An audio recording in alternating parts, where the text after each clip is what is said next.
All right, so just got home from day 3 of moving. I put 160 miles on this thing in the past 3 days, maybe a little bit more. I have to admit, I'm gaining a lot of confidence in it. You know, when I started out making trips in this thing down to Atlanta and back, I was a little bit frightened because, I mean, obviously this thing's got some skeleton in its closet. You know, it's an old $2,000 Ford with 300K on it. And so I figured there would be some things that I was going to have to learn about it. And so I am slowly learning things. And yeah, I mean, the more I drive it, the more I understand what all is up with it and what it needs. So the starting and drivability issues, those I think I probably have a good handle on. So engine diagnosis, you got that right there. You got the soot coming out the exhaust pipes. You got one right there. You got another one right there. These same marks are all over my driveway from the past, few days that I've been running the truck. I guess they wash off after a couple days. But every time you start it, especially after sitting overnight, you get those marks. That's pretty much one of your first good signs. Okay, obviously you're probably running rich, right? Soot out the exhaust. Then you got the fact that it gets bad gas mileage. Yeah, I know it's gonna get bad gas mileage. I have an idea what kind of mileage this thing should get. And let's just say it's exceeding expectations on that front. This is getting worse gas mileage than it should. And yes, I know how bad it should get, but it's getting worse gas mileage than it should. So you got black soot out the exhaust. It's getting bad mileage. Kind of smells like fuel, not too bad. But the hard starting, the thing is with the hard starting is you can, the way to fix it is by pinning the throttle. And so that's another pretty good indicator that you're high on fuel, so increasing your air helps. There's a couple more signs, I'm sure, that I can't think of off the top of my head, but those are some of the key ones. So I'm going to throw a fuel pressure regulator at it. I got a fuel pressure regulator at Napa today. We're going to throw that at it. Hopefully that fixes the hard starting, and some of the it idles rough sometimes. Just old truck things. Hopefully that clears it up a little bit. So there's that. That's issue number 1. Number 2 would be the death wobble. The death wobble happened 2 days ago, and I haven't had it since, just because I'm kind of learning what this truck does and doesn't like from a driving perspective. Basically, the death wobble has a very specific set of driving conditions that it happens under, and if you avoid those, you're good. And so, I've just been avoiding those conditions. It's like 25, 30 miles per hour straight ahead on a 2-lane road there's bumps. If you're on the highway, you're good. 4-lane road, you're good. If you're going under 10 miles, 15 miles an hour, you're good. If the road is smooth, you're good. It's very specific conditions that set this thing off. It's really scary when it does it. Can I mostly drive around it? Yeah, sure. So I'm probably just living with that for now. Now, if that was going to be just like an easy, cheap fix, balance and alignment kind of thing, then I would look into fixing it. However, so I've been going through the document stash. I found the document stash in the glove box, which I had not seen until just a little while ago. But this is very interesting and it's very telling because there's several receipts where they were chasing this issue with the steering. And yeah, right there, customer needs a steering box, blah, blah, blah. Customer states that the truck is going at the caster wobble. It starts at 35 to 40 when you hit a bump. So that's exactly 10 miles an hour over where I'm seeing it. So probably just their estimate was off of where they thought that they were seeing that problem. It's more like 25 to 30. That's neither here nor there. The point is, they tried to fix this, right? They threw an entire new steering system at this truck to try and fix this, and it still does it. So am I going to be able to fix this with an alignment and balance? Not looking likely. It's possible that this truck is just going to do this, and that's just going to be the way it is until, either I sell it or I delift the truck, which is another option. Honestly, like I said, I've made 3 Cobb County to Atlanta trips in the past 3 days. I'm driving it a lot. I'm getting used to it. I'm learning it. I'm gaining confidence. I'm getting more comfortable. And the more I drive it, the more I actually kind of am coming around on this thing.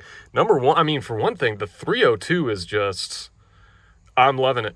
I mean, there's no other way to say it. It's just, I always thought like the Chevy 350 was the ultimate like engine of these like American small block engine types. I have to say this 302, I mean, it purrs like a kitten. I'm really liking the 302. This truck's got 296 on it. Is this engine original? I don't know. But I read a comment on the internet somewhere sometime, I don't know where, YouTube, Reddit, who the hell knows, where a guy said he used to work dealerships back during Cash for Clunkers, and when they were pouring the silica stuff into the oil and run the engines till they blew, and he said the engines that lasted longest were he listed like 3 or 4 engines, but one of the engines he listed was a Ford 302. I think he said that, maybe the Slant 6, which is another like infamously good engine. But yeah, I don't know. Like I think this 302, I don't think I've ever owned a 302 before, and I have to say, like, I'm loving it. There's no other way around it. I mean, that's good. The transmission has not acted up since yesterday. The transmission acted up one time, and so I'm like, don't ask, don't tell kind of a thing.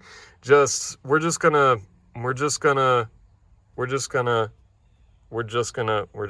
that right there. So we're gonna try today with a fuel pressure regulator. Also, that belt squeal is not improving. So, I mean, I guess that means it's got a belt on it, which when you're driving something like this, I mean, you're kind of looking around like, okay, are my tires still on? Are my wheels still on? Kind of a thing. I mean, really though, the more I'm learning about it, the more I've gotten a lot more comfortable with this thing. And so I got a belt for it, so we'll see if that fixes the chirp. I'm really hoping that fixes the chirp. It's getting kind of annoying. And then we have some tools that I bought for the fuel pressure regulator job, and then the fuel pressure regulator, which is right here. And I'm really hoping that saves me with it's clearly running rich. And maybe that'll even clear up some of our drivability issues. Like I said, it needs an ignition tune-up. It's possible that it only needs an ignition tune-up because the plugs are fouled from running rich. It might idle better. It might do overdrive better.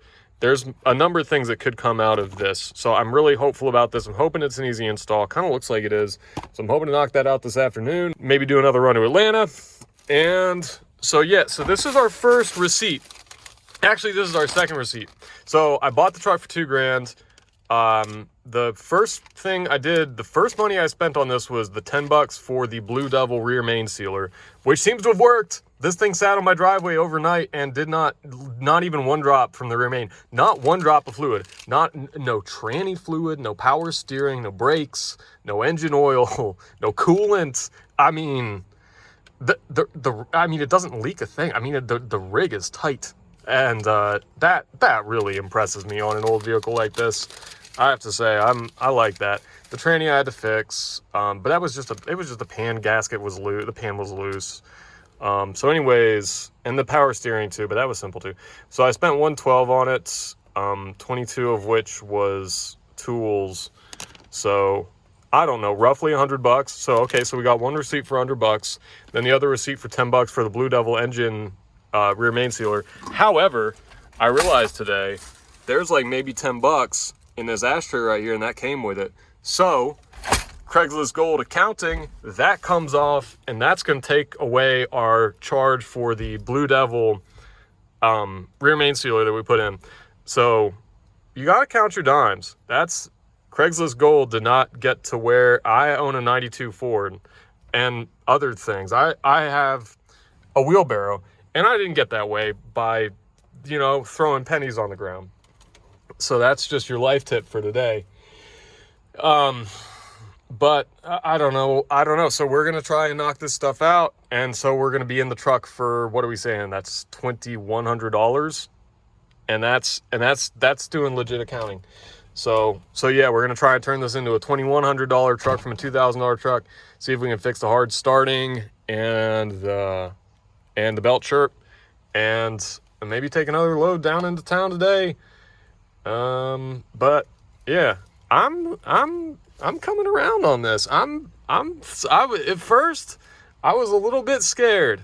At first I was not sure what I was going to find out driving this thing around, but the more I drive it, the more I'm like, yeah, I can probably work with this. All right, so we got our fuel pressure regulator and our new serpentine belt in. That's a new belt. That did fix the belt chirp. And then we got our new fuel pressure regulator back there. They were both easy. Between both these two jobs took me less than an hour combined, and the vast majority of that hour was just that one bolt on the fuel pressure regulator. And anyone who's ever done that fuel pressure regulator knows exactly the one bolt I'm talking about. It's just one of those things. So yeah, the belt chirp is fixed. The running and driving issues that I was hoping to fix, the running rich, I don't think the fuel pressure regulator did anything, to be honest, but it's good that we did that. I did take another load down to Atlanta yesterday after I put that fuel pressure regulator in. The occasional hard starting is still there, the occasional stalling is still there, the occasional low idle is still there. So we have not fixed any of that just yet. But we're still learning about it. Everything is good, it's leak free. Again, I took another load down yesterday, and yeah, I mean, the truck is doing really well. One thing I did learn when I was in there doing that fuel pressure regulator, so basically when you're up on this regulator, you're right up on the transmission. That transmission has a quality Ford renewal tag on it. So this transmission has a Ford rebuild tag on it. This is a rebuilt transmission. The tag on it, it's got a Ford logo on there with a little leaf and a winding road on it. I know about that time they were using that logo. It was like 2005. So I'm guessing that that transmission, it's an AODE, was rebuilt around 2005. That's good. I mean, this has 300,000 miles on a long enough timeline. Every Ford automatic transmission is going to have to be rebuilt, right? So yeah, that's good that that's done. The transmission, I mean, it shifts great. It does great. There was the one time a couple days ago when we went kind of non-binary for a minute, and other than that, the transmission's been flawless. So yeah, so we're looking at, we got a rebuilt transmission and a really strong 302. So yeah, the next steps are basically, at this point, I feel like this truck has earned at least the right to a basic tune-up. So one thing I did yesterday is I went and I got a can of Seafoam, can of Berryman's, and a bottle of carb cleaner. I threw the Berryman's in the tank, threw the Seafoam down the app as an Italian tune-up. So we'll see where that gets us. I pulled the IAC off and cleaned that out with carb cleaner. Probably not going to do anything, but we got to start going through and doing the cheap, easy stuff. So next up on the list, today we're going to give the truck a tune-up, just a basic tune-up, because at this point we're troubleshooting drivability issues. We don't know how old all the plugs and wires and filters are on it. So we need to just give it a baseline. It's cheap to do. That whole tune-up's going to cost us about $100, and we're going to do that and see where that gets us and go from there. But otherwise, it's reliable enough for me to use, and that's really all I'm going for. It only needs what it needs. I'm happy driving this thing. So that's next stop, tune-up.